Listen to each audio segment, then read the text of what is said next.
भाइयों और बहनों, जहां सरकारें भ्रष्ट हो, वहां बजट कितना भी हो, विकास संभव ही नहीं है।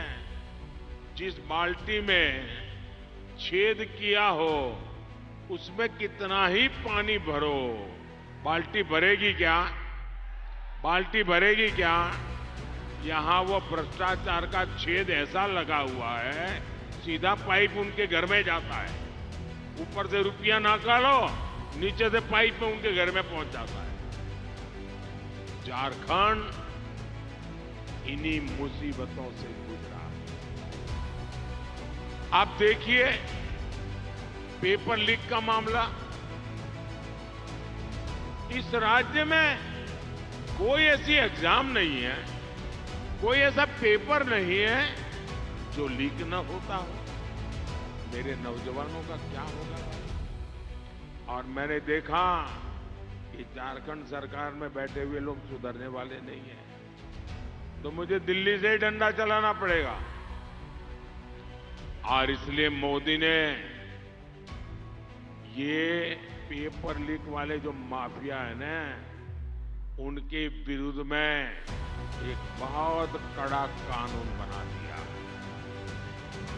ये बच्चों के, नौजवानों के भविष्य के साथ खिलवाड़ करने वालों को अब जिंदगी जेल में गुजारनी पड़ेगी। भाइयों बहनों,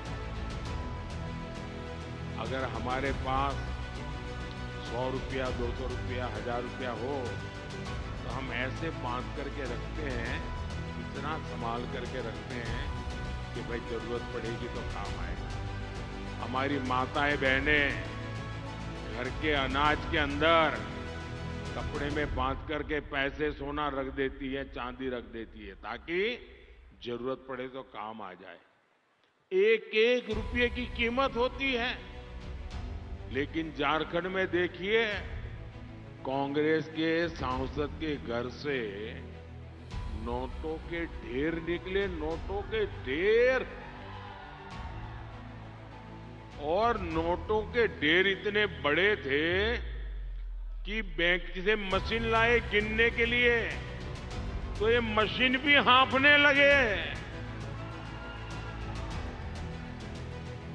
मुझे बताइए भाई बहन, ये पैसा किसका है? ये आपका है कि नहीं है? ये पैसा आपका है कि नहीं है?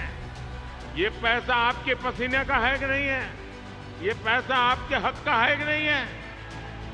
किसने उनको चोरी करने का अधिकार दिया भाई?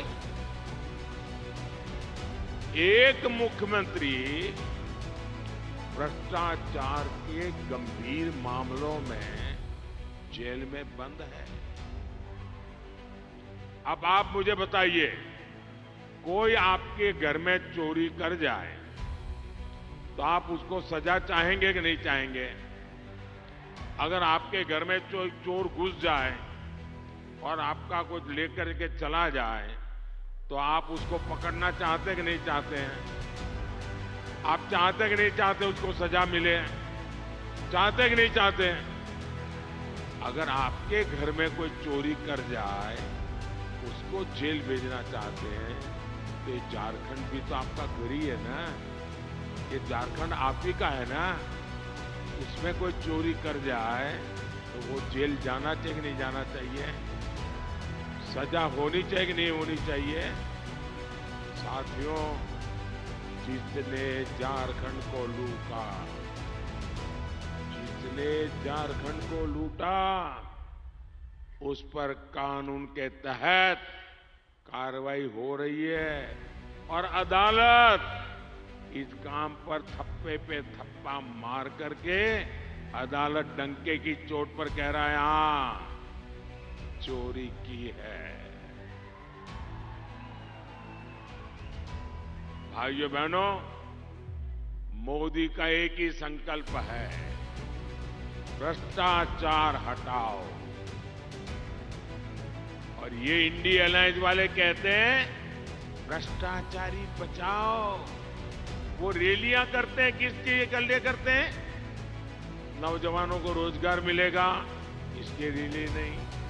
कारखाना खुलेगा, इसके लिए रैली नहीं, किसानों का भला होगा उसके लिए रैली नहीं, महिलाओं का भला होगा इसके लिए नहीं।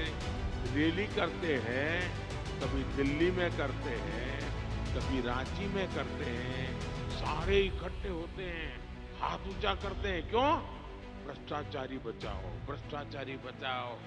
अरे चुनाव के समय भी भ्रष्टाचारी बचाओ की रैलियां कर रहे हो, मतलब तुम्हें इस देश के कोई लेना देना नहीं है। भाइयों बहनों, मैं आपको गारंटी देता हूं, आने वाले 5 साल में ऐसे सभी भ्रष्टाचारियों पर कानून का डंडा चलेगा, चलेगा, चलेगा।